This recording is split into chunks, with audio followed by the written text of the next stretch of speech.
dit chaque ASC, au niveau de quelle tribune chaque ASC doit être, n'est-ce pas, les remplaçants, qu'est-ce qu'ils doivent faire, tout est déterminé. Il y a un règlement aussi.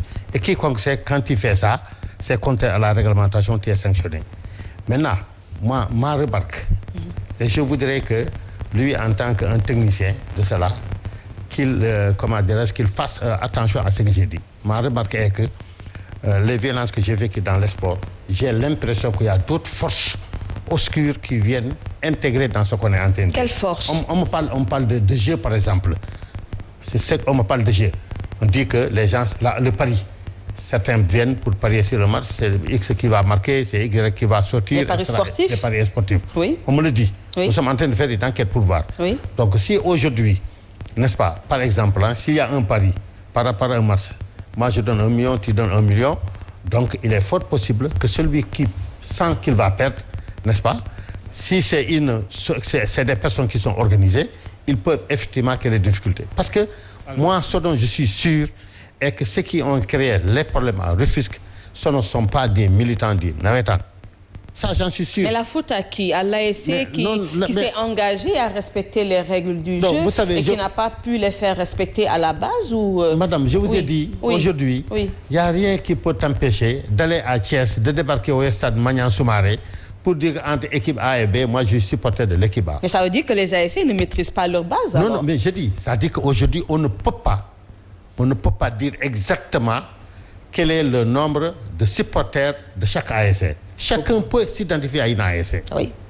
Chaque personne peut s'identifier à une ASC. Mais il y avait une organisation qui faisait dans le temps on transportait les supporters qui se réunissaient quelque part. Mais ça se fait jusqu'à présent. Voilà, et la dernière fois, à Rufisque, chacune des ASC a été escortée de son lieu d'habitation jusqu'au terrain, avec les forces de sécurité.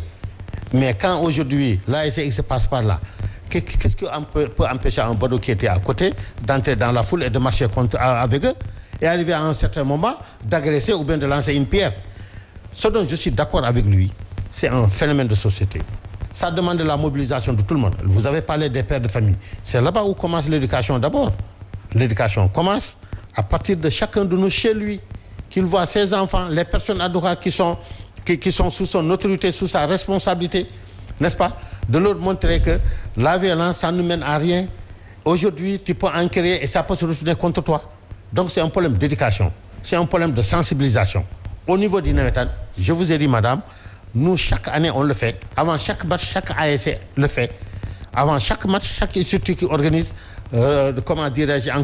renouvelle sa confiance aux ASC, les rappelle ce qu'il faut faire et ce qu'il ne faut pas faire. Mais arriver au terrain, il peut arriver ce que Michel Meng a dit, que quelqu'un qui aujourd'hui, parce que l'arbitre a sifflé, on l'a marqué un but, il n'est pas d'accord, sans comprendre le règlement, lui, ce qu'il veut, c'est de remettre en cause. Et le plus souvent, cette remise en cause n'arrange absolument rien, parce que comme je l'ai dit, toutes les ASC, toutes les personnes qui ont été distinguées par des faits de violence dans le Navétane ont été sanctionnées, jusqu'à aujourd'hui en tout cas.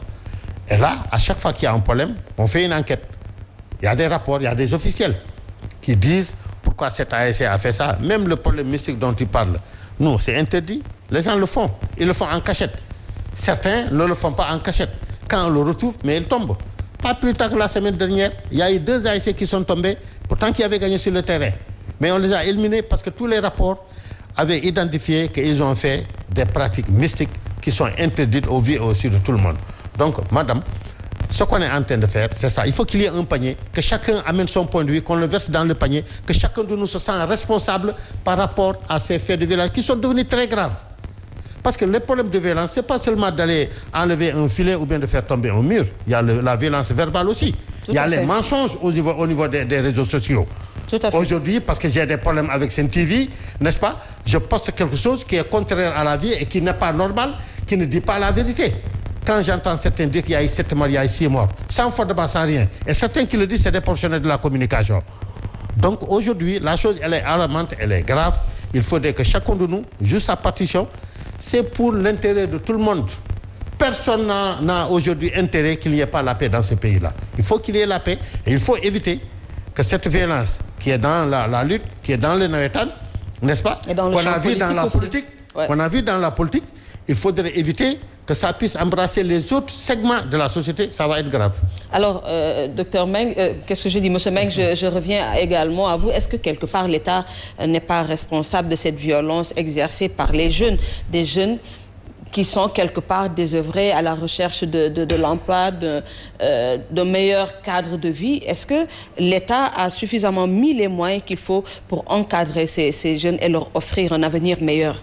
Oui, l'État est le premier responsable à plus d'un titre.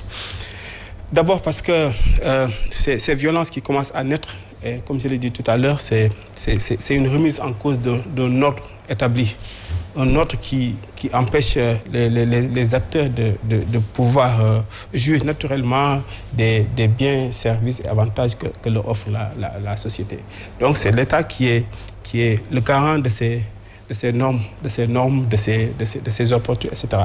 Quand ces opportunités, ces normes sont un peu floues, n'est-ce pas, quand la perspective est un peu floue, effectivement, quand la personne n'a plus de recours, effectivement, la tendance naturelle c'est de se recroqueviller sur elle-même. Non, parce qu'on a l'impression qu'au Sénégal, il faut exercer de la violence pour obtenir gain de cause. Exactement. Et dans toutes les manifestations, on a vu la grève dans le secteur des transports routiers, des bus de Dakar Demdik qui ont été caillassés, des gens qui avaient leur propre véhicule, qui voyageaient, et on a cru que c'était des clandos, on les a fait descendre de leur véhicule, on a versé de l'huile sur leur véhicule. Ça également, c'est la violence. On a comme l'impression que dans ce pays, il faut exercer de la violence pour se faire entendre, pour obtenir gain de cause. Et c'est pas pour rien qu'on entend, sinon on passera à la vitesse supérieure. Et on laisse faire. Non, en fait, on laisse faire. Ça, en fait, il faut comprendre que ces types de comportements sont des conséquences. Sont des conséquences de quoi? Sont des conséquences de l'accaparement des systèmes normatifs et de régulation. Il y a toujours cette corrélation entre l'accaparement du système normatif, la justice par exemple, le droit, l'administration publique, effectivement le recours à ces violences. Et vous l'avez rappelé, tous ces manifestants disent à haute et intelligible voix que la seule façon d'arriver à me faire entendre ou à faire accepter, c'est de recourir à ces manifestations-là. Si on avait une justice ou des institutions assez neutres, des institutions acceptées, qui jouent le rôle d'arbitre, arbitre neutre, arbitre objectif, et si les structures pour accueillir, exploiter, traiter et rendre compte des doléances à temps, si ces mécanismes fonctionnaient normalement, en tout cas dans toutes les instances, dans toutes les sociétés, dans tous les groupes où ces mécanismes fonctionnent de façon huilée, le recours à la violence est très marginal. Et souvent, c'est le fait aussi de marginaux. Mais quand c'est toute la société, quand c'est toute une frange importante de la société qui s'adonne à ces violences structurelles, symboliques, c'est parce que quelque part, toutes les instances qui devaient prendre en charge, n'est-ce pas, les besoins légitimes, enfin, en tout cas perçus comme tels, ces besoins perçus comme tels, perçus comme légitimes, si ces instances-là ne sont pas reconnues par ces acteurs-là, ou ne jouent pas le jeu, donc il y a une magma, il y a une concentration, il y a disons, des goulots d'étranglement, et la seule façon, n'est-ce pas, d'outrepasser, n'est-ce pas, de contourner ces goulots d'étranglement, c'est de faire dans le spectaculaire, c'est de se montrer. Et souvent, ces acteurs vous le disent, et le disent à vos reporters. Si on ne le fait pas, on n'est pas entendu. Souvent, la personne